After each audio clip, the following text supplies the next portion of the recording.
Nouvelle semaine, nouvelle actualité. Mesdames, Mesdemoiselles, Messieurs, bonsoir. Au sommet de ce journal, 13 couples ont régularisé leur situation matrimoniale ce samedi 25 février à la mairie de Komsilga, une activité initiée par l'association des servantes de Christ de la région. Mesdames, Mesdemoiselles, Messieurs, bonsoir. Merci de nous recevoir chez vous, de l'appétit pour vous qui êtes à table. Actualité nationale oblige, Ouagadougou abrite la 28e édition du Festival panafricain du cinéma et de la télévision de Ouagadougou.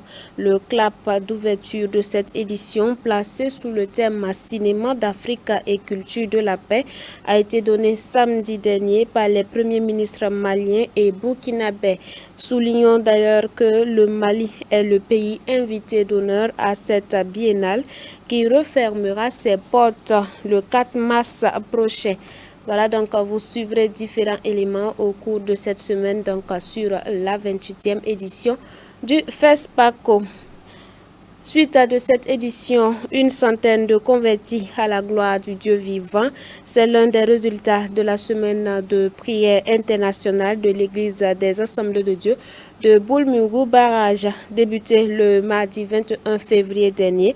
La 29e édition a refermé ses portes ce dimanche 26 février 2023 avec une satisfaction totale des organisateurs ainsi que des participants. Abibalaï Bourema, Moïse Kinda nous en disent plus.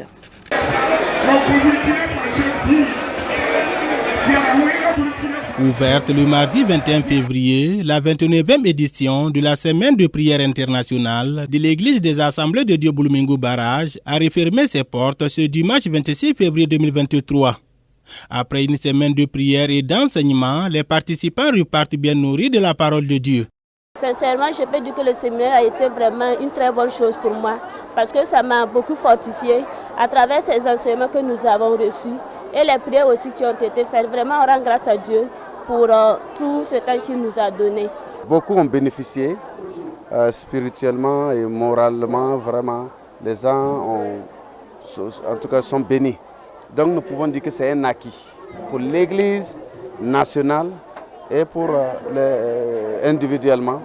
En tout cas, c'est une bonne réussite. Nous avons vu des nouveaux convertis. C'est en tout cas le bénéfice même de la mission, c'est que les âmes soient sauvées. Et au cours de cette semaine-là, nous avons vu beaucoup de musulmans qui se sont donnés à Jésus-Christ. Et c'est vraiment une joie. Nous avons remarqué réellement qu'en dehors de la mission que Dieu a confiée à l'Église, l'Église élargit sa vision holistique en touchant la société.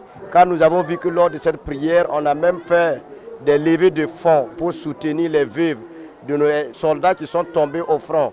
Et cela touche encore le cœur de tous ceux qui assistent à cette prière.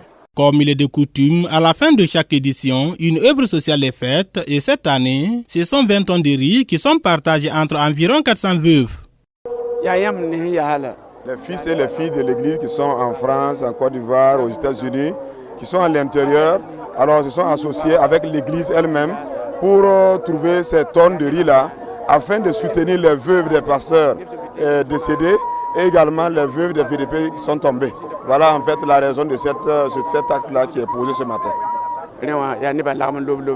Au cours de cette semaine de prière, plus de 100 personnes ont accepté Jésus-Christ comme Seigneur et Sauveur et l'orateur en cette journée de clôture s'est dit satisfait. Les âmes seront sauvées, Dieu sera réjoui et Dieu réjouira nos cœurs. J'apprécie hautement cette semaine de prière, de la semaine qui s'inscrit dans le cadre de la vision du Seigneur pour notre Église, le Burkina Faso, qui s'inscrit dans les 3 R comme nous le répétons tous les jours, à savoir la réforme qui nous invite tous à revenir à nos fondamentaux, plus précisément revenir à la parole de Dieu. Et c'est ce qu'ils ont fait, non seulement de revenir à la parole de Dieu, mais permettre au Saint-Esprit d'agir puissamment à travers le peuple de Dieu. Et là, le Saint-Esprit a eu l'occasion de se manifester à travers tous ceux qui sont venus ici, à travers les encadreurs, les prédicateurs, et les chrétiens sont venus à cœur ouvert et le témoignage est fulgurant. Fulgurant parce que le résultat, nous avons eu 173 âmes sauvées. C'est le but que l'Éternel recherche avec nous.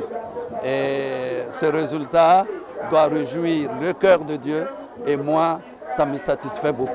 Pour rappel, le thème général de la 29e édition de Semaine de prière internationale est tiré de Ézéchiel 37, versets 1 à 6. La participation interne comme externe à cette édition a été de taille. De ce fait, le pari est gagné selon le comité d'organisation.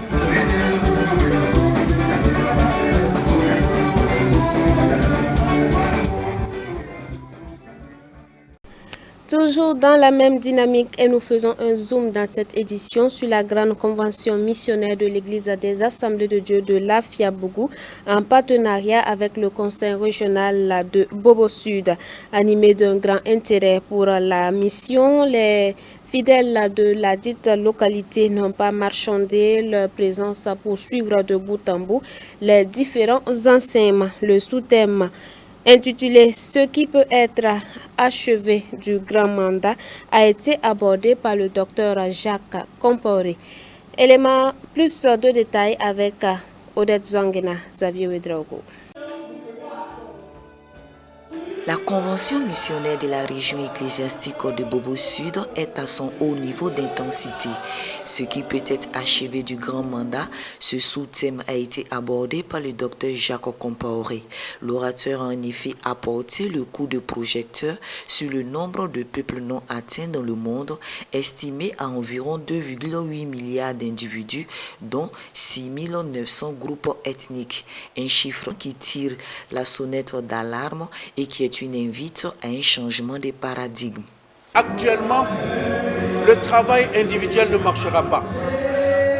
Le travail en équipe est l'une des choses les plus importantes. Si, exemple, pour un groupe ethnique tel que les Blés ou les Siamons, ou bien les Kor, ou bien les Birifor, des églises, des assemblées de Dieu se liguer au nombre de 5, 10, sont capables d'aller dans ce groupe ethnique et mettre tous les siens en matière de compétences, en matière de dons d'administration et en matière d'autres choses et financières. Et nous pourrons en un temps record atteindre ces ethnies-là et puis nous en sortir. Et quelqu'un posait la question, est-ce que ça ne sera pas bien encore si on pouvait avoir des partenariats avec d'autres dénominations? Et je dis, mais ça c'est la chose que nous recherchons et que cela est la bienvenue. Ça va permettre encore de booster le grand mandat et que nous puissions arriver à achever le travail au Burkina Faso et aller en dehors de nos frontières pour aider encore d'autres choses. La force balance est en horreur à l'Éternel, martelait le docteur. Et en réponse à ce déséquilibre, l'un des axes de la vision d'orientation de la VIMAB prévoit l'implication des enfants dans cette cause missionnaire. L'orateur d'ajouter que l'effectivité d'un tel axe sera un plus qui révolutionnera l'Église. Quand j'étais directeur de programme de compassion, nous avons fait des études et nous avons remarqué une chose, qu'un enfant, seul qu'il soit, s'il est bien éduqué dans la foi en Jésus-Christ, est capable d'amener jusqu'à 10 enfants. Et quand un enfant est bien éduqué, il est capable d'évangéliser son papa et sa maman sans avoir aucun problème. De l'avis des participants, cette convention est une œuvre salutaire qui suscite le don de soi.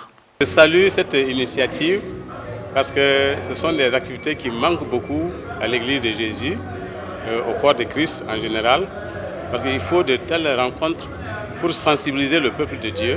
Je pense que c'est une invite également à moi, pour vraiment que je prenne aussi à cœur cette mission. On peut aussi être, je vais dire, des donateurs pour soutenir la mission, parce que les hommes de Dieu aussi qui sont sur le terrain aussi avec les réalités, voilà, tout ce qu'ils rencontrent comme difficulté là. Voilà, nous qui voyons cela aussi, ça nous touche. La performance des orateurs, l'engouement et tout l'impact qui en découle vont au-delà des attentes du comité d'organisation. Ce qui se passe est juste formidable. Les témoignages missionnaires que le peuple de Dieu a eu l'occasion d'écouter, c'était des témoignages très édifiants.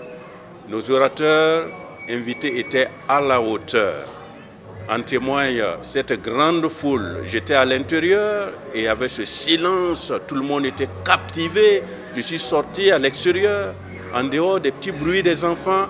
Tous ceux qui étaient à l'extérieur avaient les yeux rivés sur l'écran en train de suivre. Alors cela montre l'engouement. Et même pendant cela, il y en a qui m'appelaient, qui me mettaient à côté et qui disaient « Pasteur, il fallait cette convention missionnaire ». Donc je suis vraiment comblé. Quand on voit l'engouement et des chrétiens de cette assemblée et de la région de Bobo Sud et de ceux qui sont venus, les églises amies qui sont venues de Ouagadougou et qui apportent vraiment des soutiens en matériel, des soutiens financiers. Et franchement, en tant que membre de cette assemblée, je suis très très reconnaissant au Seigneur. En tant que membre du corps de Christ tout court, je suis très reconnaissant au Seigneur de ce qu'il a touché les cœurs. La mission est aujourd'hui une priorité et elle doit être achevée du grand mandat, a laissé entendre le conférencier.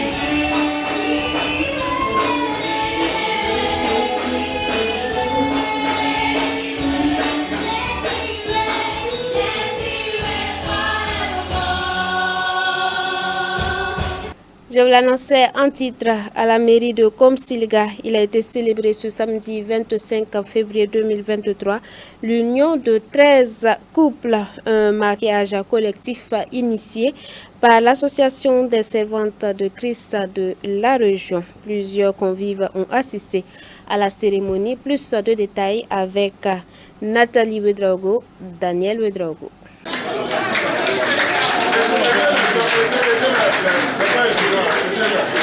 C'est désormais une tradition. Depuis quelques années maintenant, l'association des servants de Christ des Assemblées de Dieu du Burkina Faso s'est donnée pour mission d'accompagner les couples désireux de se mettre à jour vis-à-vis de la loi en organisant des mariages collectifs. Cette fois-ci, c'est à la mairie de Komsilga que 13 couples se sont dit oui. Nous sommes venus ensemble célébrer le mariage collectif. La vision vient de l'ASC national qui s'est ouverte désormais à chaque région, nous permettant à notre tour d'organiser aussi à notre niveau nos mariages collectifs. C'est ainsi que nous aussi nous avons vu qu'il était incomplet de faire son mariage religieux sans faire son mariage civil. C'est pour cette raison que nous avons lancé l'initiative et proposé aux couples cette formule. Ils ont accepté et nous voilà ici aujourd'hui. C'est une initiative fort appréciée par les autorités communales qui ont conduit la cérémonie, scellé l'acte de mariage et rappelé aux couples le bien fondé de cet engagement. Ce que, en tout cas, les organisateurs, je dirais, l'Église protestante fait de plus en plus, ça nous réconforte et ça nous dit que, en tout cas, les gens de plus en plus cherchent en tout cas à rentrer dans leurs droits en célébrant vraiment le mariage civil. Je pense qu'il y a le code des personnes et de la famille qui est en tout cas une de nos lois qui en tout cas montre tous les effets du mariage, les avantages et tout ce qu'il y a comme avantages liés surtout à la succession. Voilà, on y gagne beaucoup de choses en célébrant vraiment son mariage civil. Et féliciter en tout cas tous ces couples qui se sont mariés aujourd'hui à la mairie de Komsilga. Nous disons également merci en tout cas aux initiateurs d'avoir choisi la mairie de Komsilga pour la célébration de ce mariage. Et nous invitons par ailleurs en tout cas ceux-là qui traînent toujours les pas de venir signer leurs actes de mariage. Nous sommes prêts quand même à les accueillir. Beaucoup des 13 couples étaient déjà passés par le mariage religieux. La joie donc pouvait se lire sur leur visage, heureux d'avoir pu apporter à leur engagement le sceau de l'État. Tu attends que demain après demain et que tu attends tes autorités, les autorités religieuses pour interpeller ça. Sincèrement dit là, ça nous a beaucoup soulagé. Et je souhaite que ça se fasse, même si peut faire chaque année au moins 3 fois, là les autres aussi vont pouvoir avoir la même chance là que nous. À la marraine de féliciter les nouveaux mariés, elle qui n'a pas tari de bénédiction à l'endroit de ses filleuls. Je félicite les nouveaux mariés et les remercie pour le choix porté sur ma personne. Que Dieu vous bénisse, qu'il vous fasse du bien, qu'il fasse en sorte que les années qui sont devant vous soient meilleures que celles qui sont passées. Que Dieu renouvelle toujours sa bonté dans vos foyers et qu'il vous fasse toujours vivre le bonheur dans le foyer. Étaient présentes aussi à la cérémonie les autorités ecclésiastiques de la région venues encourager l'initiative. Des conseils de leur part n'ont également pas manqué pour accompagner les couples dans leur volonté de construire ensemble. Je remercie l'ASC régional qui a organisé cette cérémonie. En tout cas, on a vu leur courage. Je sais que ça n'a pas été facile, mais Dieu a permis qu'elles ont pu organiser. Ouais, je les remercie beaucoup. Et vraiment encourager ceux qui se sont mariés aujourd'hui, qui ont régularisé leur mariage aujourd'hui, de vraiment continuer. C'est l'amour qui fait le mariage. Dieu, dans sa parole, il enseigne ou conseille les hommes d'aimer leurs femmes. Je demande aux époux de continuer à aimer leurs femmes. Comme le premier jour qu'ils se sont vus, s'ils continuent comme ça, ils vont voir la bénédiction. La Bible aussi demande à nos mamans de se soumettre à leur mari. Qu'ils n'ont qu'à continuer à se soumettre et ils verront la bénédiction de Dieu dans leur foyer. Voilà, que Dieu les bénisse et qu'ils continuent à régner dans leur vie au nom de Jésus. La prochaine destination de la tradition est connue le 11 mars à Sapone. Nous allons au Kenya pour ouvrir la page de l'actualité hors de chez nous. Des enfants des bergers nomades s'émancipent grâce au code informatique. Les sécheresses de plus en plus fréquentes et intenses menacent le mode de vie des nomades traditionnels du pays. Une école propose donc d'apprendre aux plus jeunes le code informatique dès le primaire.